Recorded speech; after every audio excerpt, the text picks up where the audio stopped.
Bien, continuamos en este segundo bloque aquí en Diálogos para el Alma. Estamos transmitiendo en vivo a través de www.acusticaradio.com.mx. Dale voz a tus sentidos. Muchas gracias que en esta tarde me estás acompañando en este programa. Estamos pues en una tarde algo nublada aquí en la Ciudad de México. Mando saludos también para el apóstol Abad Eliseo de allá de Caracas, Venezuela. Apóstol, un fuerte abrazo, muchas gracias, estamos en contacto, Dios le siga bendiciendo, gracias a Dios por ese ministerio que el Señor Jesucristo le ha dado.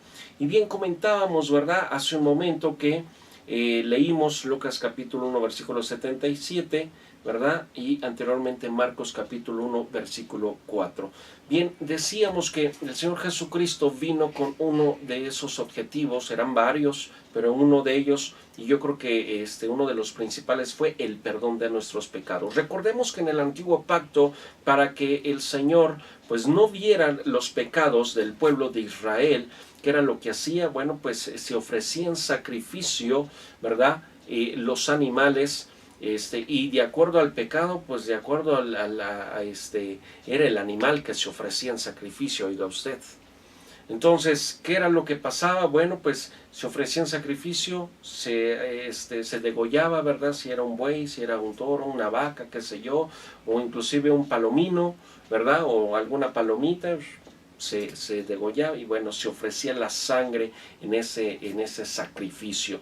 Pero déjeme le digo que esa sangre de esos animales no alcanzaba a limpiarnos de nuestros pecados, únicamente los cubría, tal como lo dice el antiguo pacto, únicamente los cubría, eran cubiertos nuestros pecados. Pero viene el Señor Jesucristo, nace aquí en la tierra, se rompe, ¿verdad?, el paradigma de la historia, ¿verdad?, de todo este mundo. Por eso es de que se cuenta antes de Cristo y después de Cristo, se rompe la historia, se hace ahí un paréntesis, ¿verdad? Y el Señor Jesucristo comienza a decir, comienza a enseñar, comienza a exhortar el perdón de pecados. Efectivamente eso vino, pero tenía antes su antecesor en cuestión de esa exhortación. No su antecesor que fuera un hijo de Dios, por supuesto que no, me refiero a que ya había otra persona que antes de que se diera a conocer a través de su ministerio, que lo comenzó a la edad de 30 años en nuestro Señor Jesucristo, Juan el Bautista, primo del Señor Jesucristo, ¿verdad?, comienza a bautizar y comienza a exhortar el perdón de pecados. ¿Qué es lo que pasa? Bueno, pues en esos momentos Juan el Bautista sabía que algo relevante iba a pasar, iba a suceder, ¿verdad? El Señor Jesucristo, cuando comienza su ministerio, pues comienza a hablar del perdón de pecados, porque el reino se había acercado, el reino de los cielos se había acercado. Entonces, ¿qué era lo que iba a pasar en esos momentos? Bueno, efectivamente, la sangre del Cordero, la sangre de nuestro Señor Jesucristo alcanzaba y cubría perfectamente todo pecado. De tal manera que ya no se cubrían los pecados, ahora eran limpiados los pecados completamente. Y fíjese, podemos ver todo lo que es el antecedente histórico a través de la palabra de Dios que habla del perdón de pecados. Vamos a Lucas capítulo 3, versículo 3. Dice la escritura, y él fue por toda la región. ¿De quién está hablando aquí? Del Señor Jesucristo. Y él fue por toda la región contigua al Jordán, predicando el bautismo del arrepentimiento para el perdón de pecados. Y él fue por toda la región contigua al Jordán, predicando el bautismo de arrepentimiento para el perdón de pecados. Disculpe usted, aquí está hablando de Juan el Bautista. Así es, como le decía, es el antecesor de la exhortación al perdón de pecados. Entonces, decía aquí, de hecho tiene como subtítulo ahí en su palabra, en su Biblia, predicación de Juan el Bautista. ¿Qué era lo que estaba haciendo Juan el Bautista? Estaba preparando al pueblo. Oye, arrepiéntete, porque el reino de los cielos se ha acercado, porque el que viene detrás de mí, refiriéndose al Señor Jesucristo, ¿verdad?, decía, no soy ni digno de atar el calzado de sus pies. No soy digno. O sea, el que viene detrás de mí, no, hombre, yo les bautizo en agua, pero él bautiza en fuego. Está algo tremendo, es algo extraordinario, es algo sobrenatural. ¿Y qué era lo que pasaba? La gente y decía, sí, efectivamente, yo me quiero bautizar, me arrepiento de todos mis pecados, borrón y cuenta nueva. Entonces, eso es lo importante, eso es lo más trascendental que tuvo esta situación con nuestro Señor Jesucristo. Vemos en Lucas capítulo 24, me estoy yendo un poquito rápido por la cuestión de los tiempos. Lucas capítulo 24, versículo 47. Y que se predicase en su nombre el arrepentimiento y el perdón de pecados en todas las naciones, comenzando desde Jerusalén. Y vosotros sois testigos de estas cosas. He aquí yo enviaré la promesa de mi Padre. ¿Quién está hablando aquí? Obviamente el Señor Jesucristo.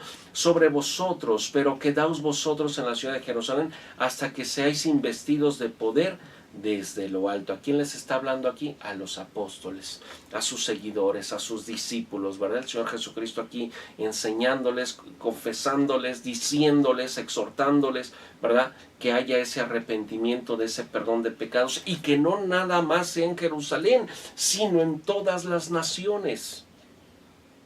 Ahora, déjeme le digo que nosotros, después de ser creados, una simple creación de parte de Dios, ahora pasamos a ser hijos de Dios. ¿Por qué? Porque muchas veces existe esa confusión. Es que todos somos hijos de Dios. Te quiero comentar algo. No es con la finalidad, no es con el afán de ofenderte, ni de menospreciarte, ni mucho menos. Jamás, jamás ha estado eso en mi corazón, jamás. Pero sí es el de enseñarte. Estás en una equivocación, estás en un error. Tú que a lo mejor no eres cristiano todavía, pero que yo creo que por fe lo eres, ¿verdad? No todos somos hijos de Dios. La palabra de Dios nos dice que hay una diferencia entre ser hijos de Dios y ser creación de Dios. Todos somos creación de Dios. Venimos del Eterno, ¿verdad? Venimos de allá del Olam. Pero los que somos hijos de Dios nos caracterizamos primeramente porque conocemos la voluntad de Dios. Dice, los hijos de Dios conocen la voluntad del Padre, efectivamente. ¿Cómo conocemos la voluntad del Padre? A través de la palabra de Dios. ¿Cómo conocemos la voluntad del Hijo? A través de la palabra de Dios. Entonces, eso es lo que quiero que me entiendas. O tienes personas, tienes familia, tienes gente que dice, es que todos somos hijos de Dios. ¿Cómo puedes decir que no todos somos hijos de Dios? Bueno, si tú me lo muestras en base a la palabra, en base a la Biblia, ¿crees en la Biblia? Sí, ok. Si tú me lo muestras con la Biblia, que todos somos hijos de Dios, te lo respeto y cambio mi dicho entonces. Pero como sé que no lo van a encontrar, ¿verdad? Y usted ya también, si es que ha leído toda la palabra de Dios, de Génesis hasta Apocalipsis, usted se va a dar cuenta que no todos somos hijos de Dios. La palabra es muy clara al respecto. La palabra es muy clara al respecto. Todos somos criaturas de Dios, pero los hijos de Dios conocemos la voluntad de Dios. ¿Y saben por qué la conocemos? Porque estudiamos la palabra, porque escudriñamos la palabra, porque tenemos una relación íntima con Dios. Eso es lo importante, que usted tenga esa relación íntima con Dios. Eso es lo importante, que usted conozca de la palabra de Dios. Si usted dice que conoce a Dios es porque ha leído la palabra de Dios. Usted no puede conocer a alguien, ¿verdad? Si no lo trata, si no lo conoce, si no pasa tiempo con Él. Quiere pasar tiempo con el Señor Jesucristo, pase tiempo en la palabra de Dios para que usted aprenda a conocerlo. Eso es lo importante. Cuando usted tiene esa relación íntima con el Señor Jesucristo, es algo precioso. Es algo que va mucho más allá de nuestros sentimientos, es algo sobrenatural. Cuando usted siente la presencia de Dios, cuando usted busca y anhela la presencia de Dios y la presencia de Dios se le manifiesta a su vida, es algo sobrenatural, es algo hermoso, precioso. Pero yo quiero que usted se dé cuenta de algo. El Señor Jesucristo, aquí como lo decía, nos envió a compartir el plan de salvación, no nada más para su familia, no nada más para sus vecinos, no nada más para su colonia, sino a todo lugar que nosotros vayamos. Y le digo una cosa, nosotros somos la sal de esta tierra, nosotros somos de bendición, somos luz en medio de tinieblas. Entonces, ¿qué es lo que le quiero dar a entender? Esto es un mandamiento de parte de Dios, ir y predicar a toda criatura, a todas las naciones, ¿verdad? Esta cuestión, esta palabra mía, el plan de salvación. Hay gente que se siente inmerecida del amor de Dios. Yo no sé si usted haya padecido de esa situación o le sea esto algo familiar. Es que sabe que, pastor, yo soy inmerecido del amor de Dios. Déjame te digo, por cuanto el Cordero, el Dios Todopoderoso, el Hijo de Dios, ¿verdad? El Cordero inmolado padeció en la cruz y llevó todas tus penas, llevó todas tus sinsabores de esta vida. Los llevó a la cruz del Calvario. Ahí se quedaron crucificados. Ahí se quedaron crucificados juntamente con Él. Ahora tú eres un digno hijo o eres una digna creación de tener el amor de Dios en tu vida, de tener el perdón de Dios en tu vida. Eres digno ya. Eres justificado por la sangre del Cordero. No lo digo yo, lo dice la Escritura. Eres ahora justificado por su sangre. Por su sangre hemos sido lavados, por su sangre hemos sido justificados, por su sangre hemos sido santificados. ¿No crees que es algo precioso? Entonces, ¿te das cuenta de la obra tan maravillosa que hizo el Señor Jesucristo? ¿Te das cuenta? Es algo impresionante, hermano. Es algo impresionante. Vamos al libro de los Hechos, capítulo 2, versículo 38. Rápidamente. ¿Tenemos tiempo, ingeniero, todavía? ¿Tenemos tiempo? ¿Un minuto? Ok.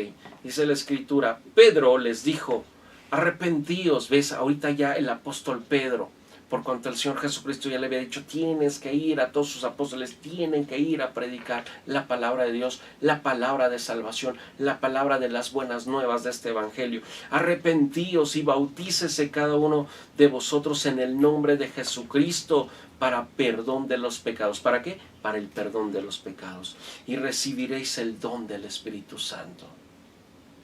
Una vez, ¿verdad?, que tienes ese arrepentimiento, te bautizas, ¿verdad?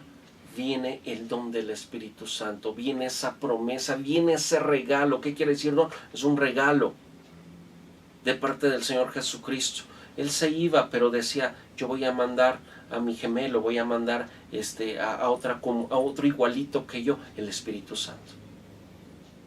Déjame rápidamente, ahorita seguimos con este tema, ¿verdad?, para que tú lo puedas entender mejor. Me interesa que lo aprendas, me interesa que lo vivas, me interesa que lo practiques. Entonces déjame ir al segundo corte comercial, regreso nuevamente con ustedes en el tercer bloque, ¿de acuerdo? No te vayas, quédate aquí en Acústica Radio, en este programa de Diálogos para el Alma, hoy 25 de julio del año 2019. Regresamos, no te vayas.